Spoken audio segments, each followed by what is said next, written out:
Is this considered a strange food in Iran? No, everybody knows.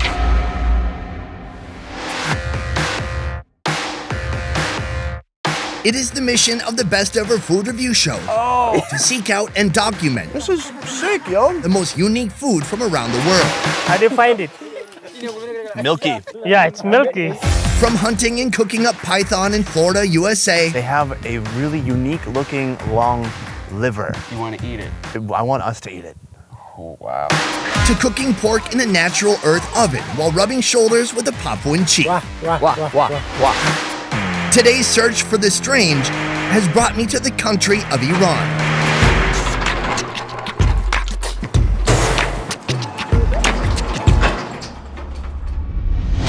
Few Americans have had the chance to visit here, What would be considered a strange food in Iran? Well, and far fewer have gotten permission to document what they experienced. I'm tempted to call it spaghetti ice cream. From sheep who have lost their heads Are you counting them? to a dessert maker who's lost his mind. It's a very thorough mixing. By the time it's all mixed in, do you even feel the meat in there? So expect the unexpected as we go off menu in Iran.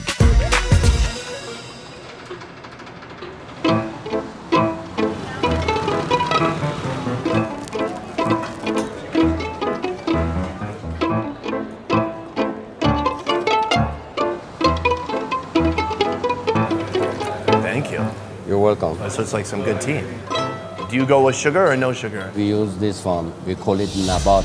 No, but You can put it inside and melt it. just let it disappear a little bit. This is Soleiman. He has a Wikipedia page. I don't even have a Wikipedia page. He studied martial arts for 16 years in Japan. Now he's passing this martial arts knowledge on to the next generation. And he's passing his culinary knowledge on to me. In ancient time, even now, most of Iranian traditional sportsmen, especially after practicing in the morning, they come and they eat KALEH PACHEH, so we get more strong bodies. What is kaleh? KALEH means head, And poche is... and this feet. all that's on the menu here is sheep head and sheep feet? Yes. Cool. KALEH PACHEH, literally head and hooves, is a dish that has deep roots in Iran. Food born long ago of necessity, making use of the less prized cuts to create one surprising meal. When you get the head, do they bring you the whole head? I don't really want to No, look no. my food in the eyeballs. So they've just cut up all these different meats and put it on a plate. So by the time you see it, you don't even know if it's cheek meat or... No, we know. Oh, you're good. You are an expert. I'm about to go see how they make it. When I come back with a plate of this meat, I want you to point to each piece and tell me what is what. Okay. All right, are you hungry? No? But okay. This is TABAKHI Kaj restaurant. The food is getting prepared right now. I'm going to help them pile it in. Why don't you come with me? There is no vegan menu, Oh, I got it. Oh, that's heavier than you would think. no vegetarian option, I got it. no house salad. It's a good workout. Just the classics, meat dishes that date back hundreds of years. There's about 20 heads in here. All they've done so far is clean them and kind of burn the fur off of the outside. I think we should start the cooking process so it starts to look more like food and less like a horror movie for sheep. So right now we're just loading all the heads into the water. It's important to grab them by the teeth, I guess. It's like a good grip point. The sheep heads and hooves will boil for the next hour. Bye for now, little guys. Luckily, we have a fresh batch already ready to go. Will this tooth come out? Oh, I kind of wish I didn't do that. Got everything here, and this is the assembly area. Here in the back, we have all the heads. Here, the brain, rendered sheep fat, and then the hooves. Somewhere hiding in here is the tongue, too. Oh, okay, there's the tongue, I found it. Oh, the cheek meat just comes off so easily. Back over here, the tongue, peeling this outer layer. You don't want that, but inside is this really tender tongue meat. Oh, what? He's taking the eyeball, but all this fat and muscle tissue around the eyeball he's keeping right here. A whole hoof, a brain, putting some broth, bringing all this back to life. Some oil on top. This is gonna be so rich. Cinnamon on top, and then it is done. Sir, thank you. Oh, yeah. Merci.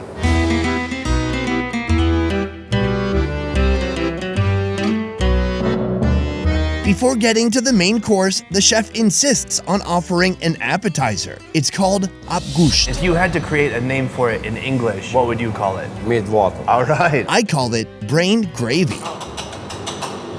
Cooked sheep brains are minced and placed in a small bowl with sheep broth, pure fat, and cinnamon. At the table, you're free to toss in a squeeze of lime and some bits of sangak bread. It's very rich. That sheep fat, it's like eating the soul of a sheep. It has like the sheep essence. Yes. Once you mix in everything, you don't really feel the brain that much. Yes. The taste of the brain and the soup get together. Ooh. You have a little bit of everything here. So you said as you look at it, you can pick out every food item. Yeah. Can you give me a tour of this platter? So this is the brain. This part is meat of the face. Cheek. This Yeah. area. And this one, the end of the ears. Oh. And this one, pache. Is that everything? Yeah. I think you missed one. Oh. I cannot see because I don't have my eyes with me. This one. Oh, wow. This is zaban, means tongue. Tongue. Some call this dish old man food. Maybe it's because some old men know how to appreciate tradition. How do I share one tongue with somebody? And maybe it's because watching your food watching you scares the younger generation. I'm gonna try this cheek meat at first, just alone. For me, when I close my eyes and open my mouth, all I taste is high quality protein. Wow. When you come in here, the restaurant smells a bit sheepy. Yes. So I thought this would be sheepy. Yeah. It's not. It's just super tender meat. That cinnamon adds a nice layer to it. Oh, I like that a lot. You can take the tongue, you can just spread it on the bread like a pate. Oh man. Wow, it just has that nice kind of lamb flavor. Yeah. Super tender though, incredibly soft. I love being surprised like this. It's so good. I'm happy. Yeah, me too. I've got the sheep foot right here. Do you think this sheep ever stepped in poop? Yeah. Oh. Okay. But they cleaned it a lot, right? Sure. Okay, it's Sure. fine. So it's fine, right? Sure. Okay. Don't worry about that. Oh, it's like pure gelatin. That feeling of kind of loose, jelly, fatty. When I was young, if you gave this to me, I could not handle it. Now I like it. I think for me, this is a very pleasant surprise. I really did like it. Thank you very much. Thank you. Appreciate it. Remember Mohsen? This is great for sex, you know. I'm sorry, what? This time he's showing me one of Tehran's strangest snack food combinations. I'm tempted to call it spaghetti ice cream, but it's not that because the noodles aren't ice cream. They're real noodles, right? Yeah, it's kind of a noodle, but we call it faluda in Parsi. In Iran, you're more likely to eat noodles for dessert than for dinner. KALEH Rose Shop has been around for 65 years, refining this traditional Iranian recipe. Thin vermicelli-sized noodles made from starch in an ice-cold syrup containing sugar and rose water with some cherry syrup on top. I want some of these really frozen ones. Let's try it out. Do you feel the rose? Oh, that's what it is. It's so perfumey. Man, if I was missing my girlfriend and she wore this perfume, I would just eat this when I miss her. Aside from that, this texture is great because the only one I have to compare it to is it in India. This is basically a noodle ice cream.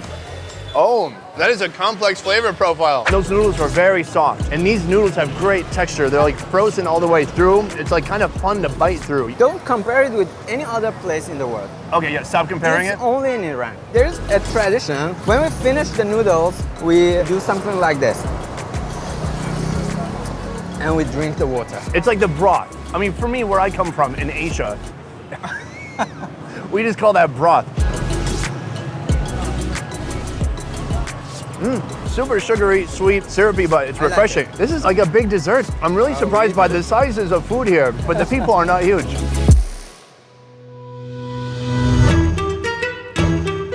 Our old friend Parnian joins me as this exotic food feast continues in her home city of Isfahan. Behind us, a confectionery whipping up one of Iran's most outrageous desserts with an ingredient you would never expect to see: meat. Yes, Does this seem normal to you? I grow up with that food. What is the name in Farsi? Cornish Mas, Which means yogurt stew.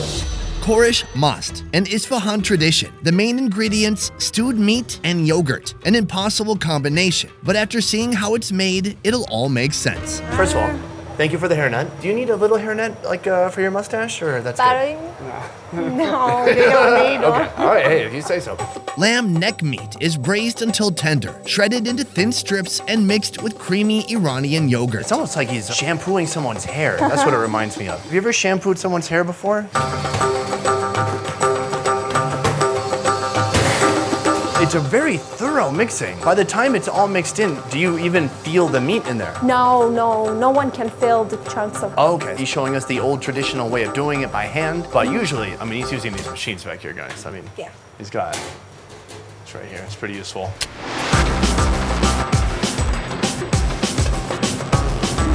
He blends saffron with sugar to make a powder, dilutes that in water, shakes it, and tosses it in with the rest. When the mixture turns a live-strong shade of vibrant yellow, he adds more sugar, then more sugar, and a lot more sugar. Mix, mix, mix, and finally, a finishing touch, some walnuts.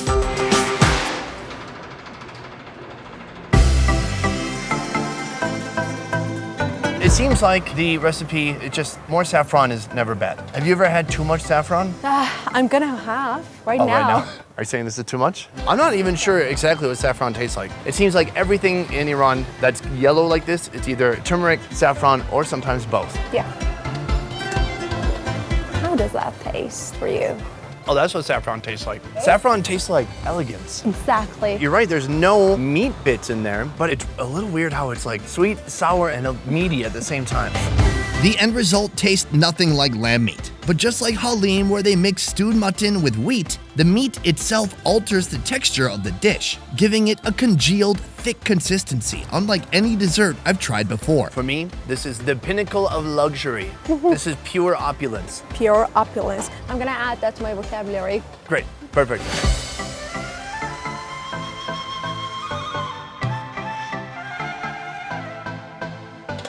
In pursuit of chasing down the world's most unique foods, I've discovered that if culinary traditions have survived for hundreds of years, there's usually a reason for it. And more often than not, you'll be very happy you gave that wild-looking dish a try. From researching and shooting to editing and mastering, our 10-person best ever food review show team works hard to roll out the highest quality travel food entertainment twice a week. If you like what we do here, please consider supporting our Patreon. Patreon allows fans of the show to contribute a monthly sum and receive a load of extras like early video releases, private Q&As, and beyond. To learn more about our Patreon, check out the link in the description box down below. And if you can't give or don't even feel like it, that's okay too. We're just happy you're here. Guys, thank you so much for watching. We have so much more in store here from Iran. I will see you next time. Peace. All right.